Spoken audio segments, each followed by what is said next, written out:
First of all, John Sweeney. Thank you, John.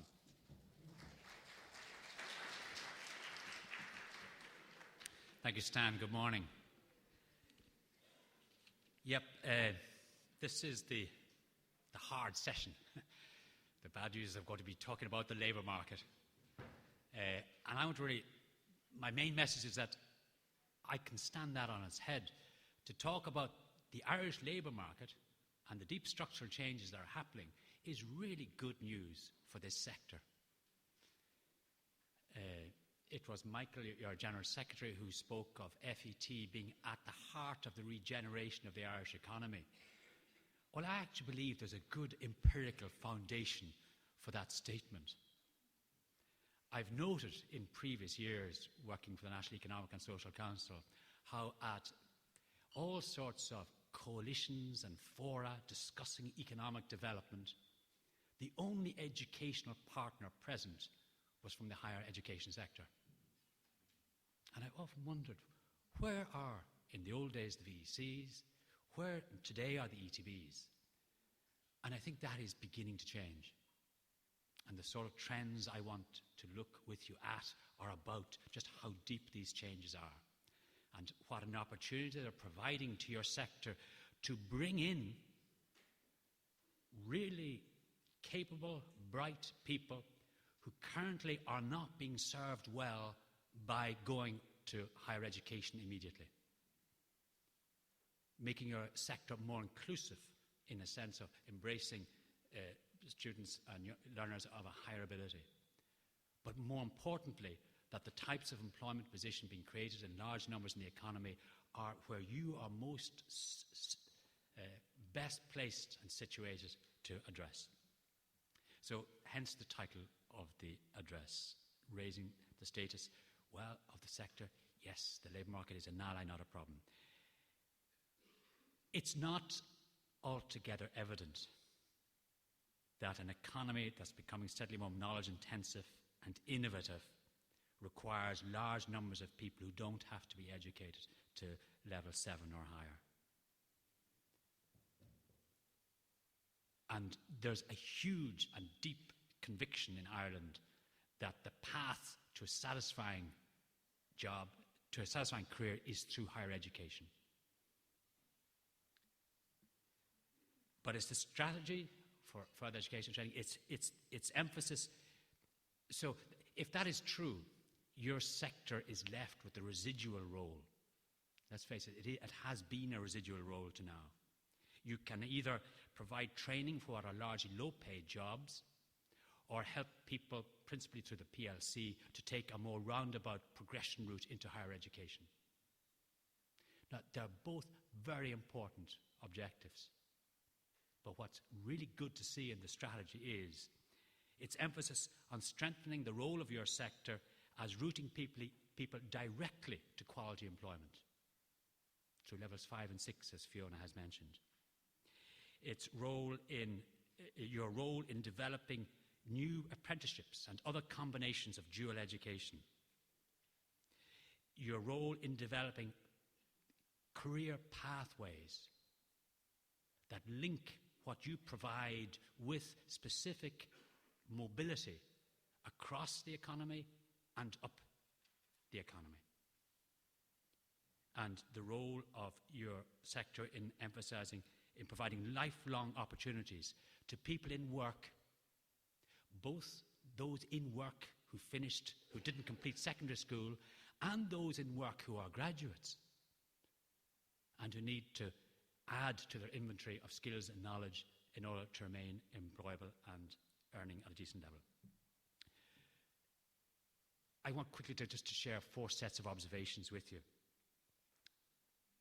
There are such strong reasons in Ireland for believing that only higher education will guarantee a good career. I just want to rehearse those and without depressing you.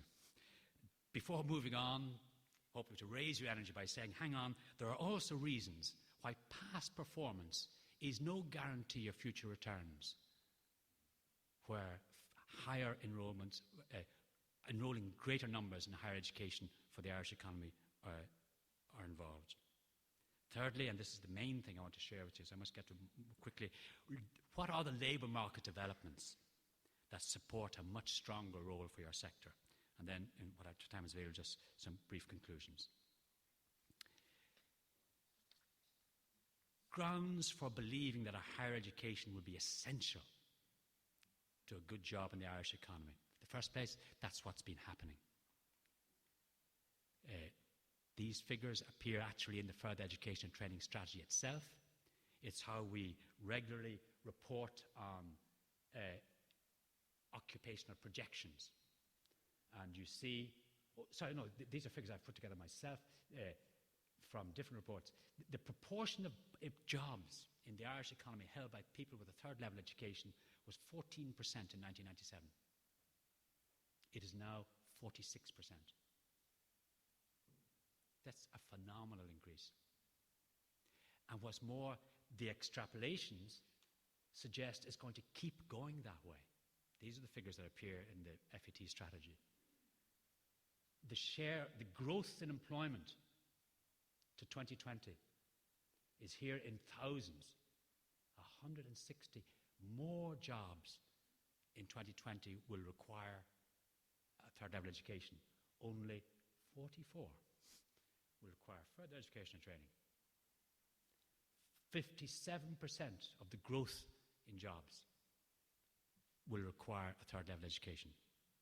So, and there's more to batter people into believing, gosh, if my daughter, if my son doesn't go immediately to third level education, they'll have to leave the country to get a good job. In third place, despite the huge increase in enrolment on our higher education institutions that we've had, all the indicators are that graduates are more employed, are less unemployed, and earn at a higher level than their counterparts in other EU countries. It's quite phenomenal, some of the figures. Just to take the employment rate, 80% of those with a third level education are in employment in the Irish economy. Whereas if you had not surprising for these reasons, we are a third level society and we are intent on becoming more so. And Fiona has mentioned, and Carice as well, the stunning ambition that is in Ireland's National Reform Programme and the target it has submitted to the European Commission, that by the year 2020 we will have 60% of our 30 to 34-year-olds who will be tertiary educated. The target that the EU adopts for the bloc as a whole is 40%. We want to be 50% better than the EU target. And the question is why? Are we so convinced that our economy is so unique, that the structure of its demand is so unique, that in Ireland we need to push participation in higher education higher and further than it has so far gone? So my next point is that, well, past performance is not a guarantee of future returns. There are already several signs, even strong indicators, that our higher education will be less a guarantee of success than it has been. In the first place, large numbers by previous Irish standards and in comparison with other EU member states are in non-graduate jobs. Look at these.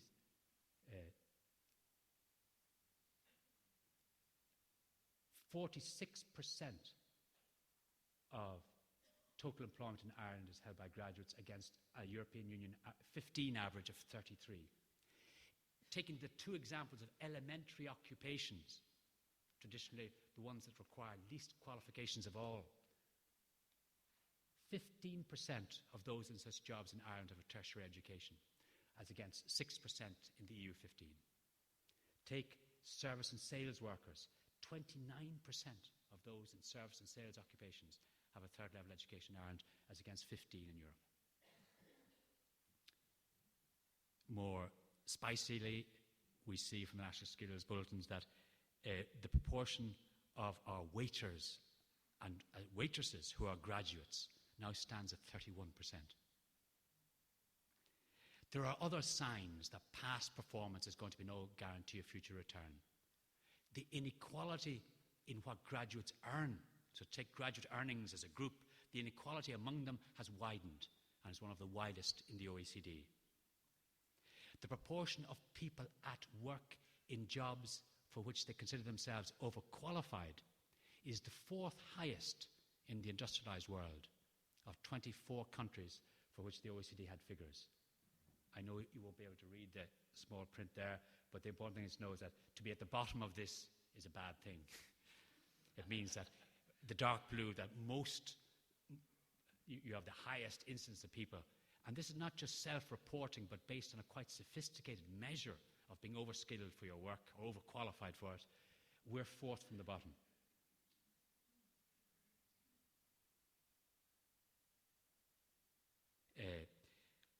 And finally, I have three other indicators that past performance is no guarantee of future success. The undergraduate experience in Ireland on higher education campuses has changed and is changing as they cope with their huge enrolments. The emphasis on research, the declining hours that undergraduates have with senior faculty, which is a huge determinant in the literature of the quality of the undergraduate experience, the proportion of degrees being awarded with high marks, all suggest cumulatively that the quality of what is now provided on a lot of third-level campuses bears little comparison to what it was back in those halcyon days when much smaller numbers enrolled. Non-completion rates, Fiona has mentioned, vary significantly now by the average level of CAO points to which people gained admission to the education sector. The job readiness of graduates has become a huge source of concern to more employers.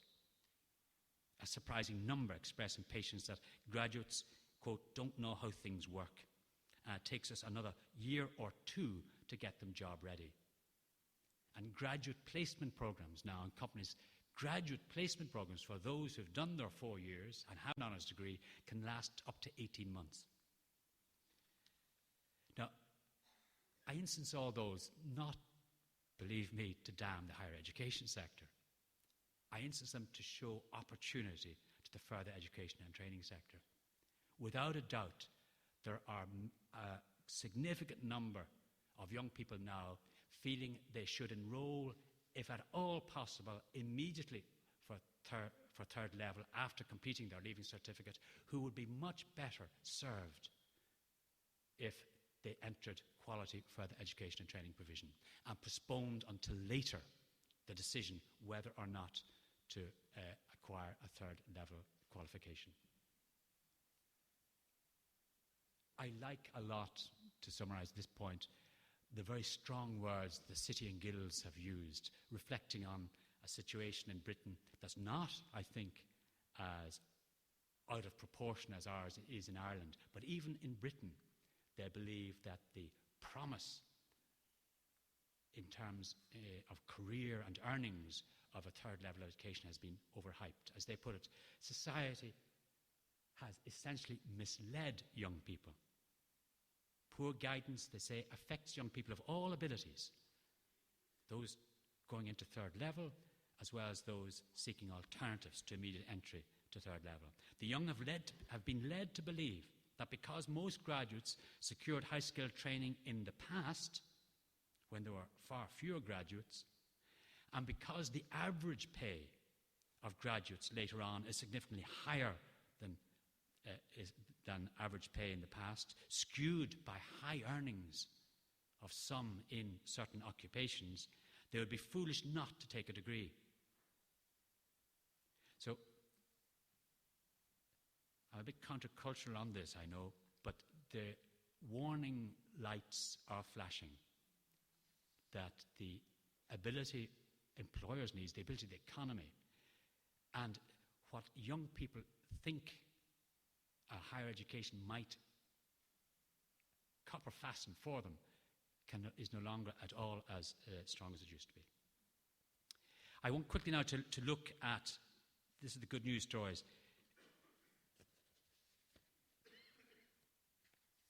What is going on in the Irish labour market that really spells opportunity, that makes, I think, Mike Moriarty absolutely right when he says you could be at the heart of the regeneration of the Irish economy. I wouldn't speak too much. It is true the economy is now in recovery, but I think these are fundamental trends that were there even before the crash, that have been concealed by the depth of the crash, but are now reasserting themselves. And I want to say 5 things, so let me say what the 5 are, and I'll see how I get through in them. First, there is a very strong demand in absolute terms for people who have intermediate and low-level skills in the economy. And it's not shown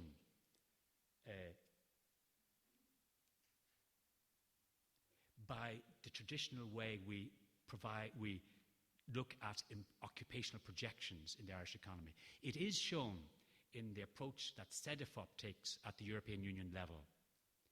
And I think that these figures are a good balance to the figures that you'll see in the FET strategy itself, and that the higher education's HEA routinely use about the concentration of net new jobs that require third level. Here you see the types of jobs coming on stream, just classified by the level of skills that will be demanded for them. And this is equivalent, expansion demand is equivalent to job creation. And you can see, oh gosh, if you are in a job that's currently classed as low skilled, there'll be 95,000 less in the future, 2025 than 2013. But that's just looking at job creation, net jobs that will be there in 2025 that aren't there in 2013. Look at replacement demand. A lot of the jobs that are currently described as low skilled will still need to be filled because people in them are going to retire, they're going to emigrate, they're going to get sick or whatever. Replacement demand is running at such a level that it more than compensates for the contraction in the number of jobs to leave a very large number of such jobs will still need to be filled in the Irish economy over the coming years. Now, the percentage of jobs requiring high-level skills remains nearly half, but it is only half. You know, when you factor in what's called replacement demand and analyse job openings and not job creation, you get a much more even balance between the potential contribution of higher education and the further education training sector to fill jobs that will need to be done in the Irish economy. And I'm not yet conceding that all these jobs have to, even at the high skills level, require a third level education. I'll come to that in a moment. But look at the numbers. Those are large numbers of job openings that have to be filled. Second point, flagship sectors in the economy, information and ICT, biopharma, financial services. These internationally trading sectors are not graduate enclaves, and nor do the employers in question wish them to be. They want to form work teams which are well open to receiving learners equipped at levels 5 to 6 and to have this sufficient hard skills but the soft skills to be part of a work team in which they'll be working with PhDs and others and learn over time how to keep improving their skills, either through in-house apprenticeships or through accessing external provision in the FET sector. That's the stunning message that has come from innovations. Recently, an organization called FIT was in Intel, as Intel sort of sponsored the launch of a certificate at level 6 for technicians in advanced manufacturing. Intel is the most advanced workplace, not just in Ireland, not just in Europe, possibly in the world. The Intel plant in Dublin is a bit like NASA. And yet, they are getting a bit fed up with having to take graduates, level 8 higher, and say, okay, now, have you the skills? How long will it take before you can actually know how some of this equipment runs? How can you problem solve it? What can you do for it? They have seized with two arms this pilot of a new qualification that will provide general technicians in advanced manufacturing. And apparently much of the machinery, much of the system, much of the problem solving is similar in advanced pharmaceutical and in other advanced operations. There are opportunities in the heart of these companies. Thirdly, thank you. Does that mean 5? It does? Right. Jobs at different skill levels come on stream together. That's the key message here. And I just want to quickly mention a fine study of knowledge-intensive workplaces in the United States and how they cluster. It's by a man called Moretti, and the book is called The New Geography of Jobs. And a central message, it's so important for Ireland, is that listen, where you begin to build up internationally trading companies that employ graduates, for every one employed, you'll get 5 jobs downstream. 2 for professionals and 3 for non-professionals. The ratio is 1 to 5 in what are sort of Silicon Dock areas. Thirdly, so-called low-skill jobs need higher skills too. In fact, we should begin to dump the phrase low-skilled, as anyone who values good childcare, good elder care, good customer service knows. The low-skilled jobs of the past have rising skills threshold. A European study speaks of the surprisingly demanding nature of, in quote, low-skilled, end quote, work.